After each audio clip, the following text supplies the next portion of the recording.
When someone is mean to us without good cause, pushes us away cruelly in love, or bullies us at work, gossips about our children, or steals our money, we are in pain, of course, but also, to a vexing extent, we are reduced to dire puzzlement. Why on earth did this happen? Why is someone like this? What's up with human nature?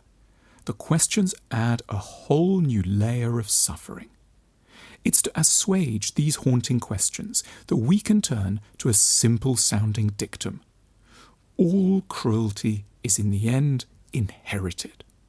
The meanness that we witness around us in the here and now, in the shops, in boardrooms, in bedrooms and online forums, is always, by a law of psychological economy, something that's been, with appalling diligence, passed down from one person to another. The ugliness that washes up on our doorsteps today will be a legacy of ill-treatment, violence, selfishness, hard-heartedness, cynicism and indifference that came, somewhere off stage, from an angry father or a vindictive mother, a rageful great-aunt or a sexually abusive uncle, who themselves were handed the corruption by a perverted grandfather or alcoholic grandmother, all the way up the generations to our earliest ancestors in the Rift Valley or the Garden of Eden.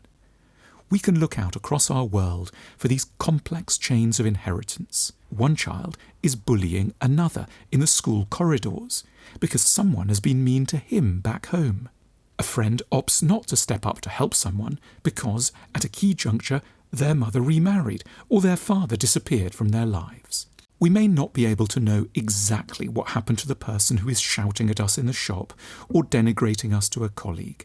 We may never have the particulars of the fathers who beat them or the mothers who sidelined them, the homes that brought them no comfort and the nights that ended without consolation. But once we know the underlying structure, the logic will at least be clear. We can know, from the extent of the fighting, the wars, the alcoholism, the pettiness, that humans have been gifting each other these parcels of hatred for a very long time indeed.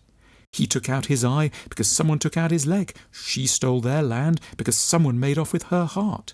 They're killing their children because someone butchered their great-grandparents. We don't have to confuse such explanations for forgiveness. None of this denies accountability. Everyone has a power, and therefore a duty, to stop their inheritances.